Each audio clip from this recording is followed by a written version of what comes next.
సంబంధం డైరెక్టర్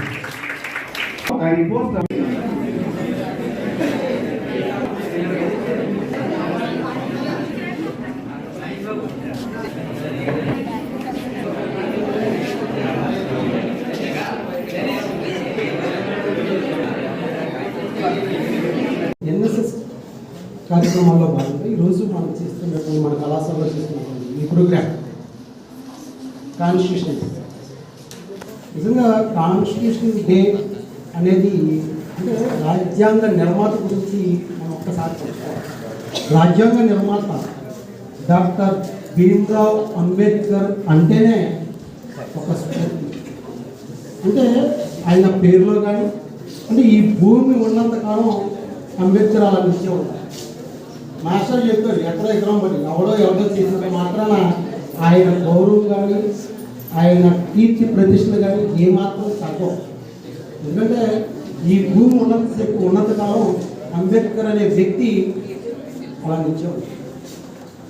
ఈరోజు ఆ రాజ్యాంగం పెట్టిన భిక్షే మనందరికీ. ఒక సామాన్యమైనటువంటి వ్యక్తి పెద్ద పెద్ద పదవులు అధిగమించేస్తున్నారంటే అంటే చూస్తున్నాం మనం.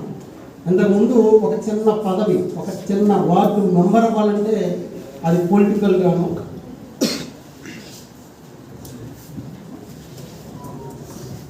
ఒక వార్డు మెంబర్ అవ్వాలంటే అది పొలిటికల్గానో లేకపోతే ఫైనాన్షియల్గానో బ్యాక్గ్రౌండ్ ఉంటేనే కానీ ఒక పదవి వచ్చే ప్రసక్తే.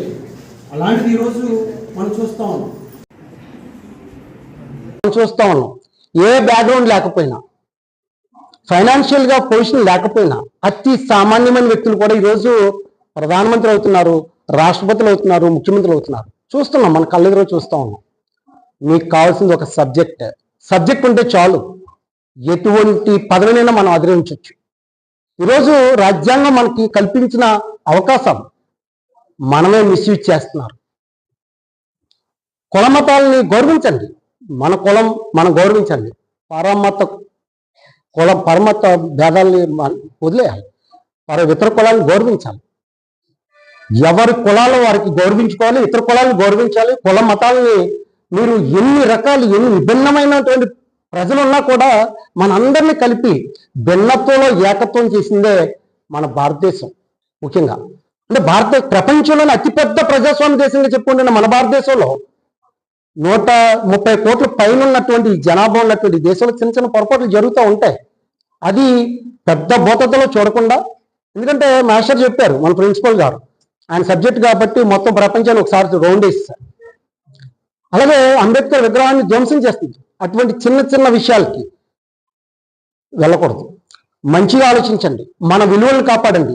మనకి ఇచ్చిన హక్కులు అంటే భారత రాజ్యాంగం ద్వారా మనకు హక్కులు ఇచ్చారు. ఆ హక్కుల్ని మనం కాపాడుకోవాల్సిన బాధ్యత మన మీద ఉంది.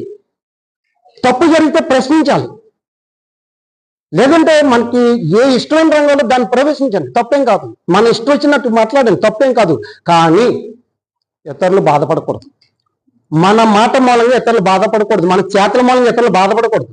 ఈరోజు చూస్తూ ఉన్నాం మీడియాలో, సోషల్ మీడియా అనుకుంటూ అనవసరమైన పోస్టులు ఎవరినో బాధపెట్టేయడం మూలంగా మనకు వచ్చేది ఏం లేదు. అంటే మన హక్కుల్ని మనమే పాడు చేసుకుంటా ఉన్నాం. ఎవరినో మనం విమర్శిస్తున్నాం, మనల్ని విమర్శించేసరికి మాత్రం తీసుకోలేకపోతున్నాం. అంటే ప్రతి భూమి మీద పుట్టిన ప్రతి వాడికి కూడా హక్కులు, రాజ్యాంగబద్ధంగా కొన్ని హక్కులు కల్పించారు. ఆ హక్కుల్ని మనం కాపాడుకోవాల్సిన అవసరం మన మీద ఉంది. ఇతరుల్ని అనవసరమైన మాటలతో, అనవసరమైన చేష్టలతోటి ఇబ్బంది పెట్టకుండా మన రంగాల్లో మన సబ్జెక్టుతో, మన ప్రతిభా పాఠవాలతో మనం ముందుకెళ్తే ఏ రంగంలో కూడా మనకి అడ్డు అనేది లేదు. అది భారత రాజ్యాంగం మనకు కల్పించిన గొప్ప మహదవకాశం కదా. అటువంటి వాళ్ళని పైకి తీసుకురావాల్సిన బాధ్యత మనకు లేదా?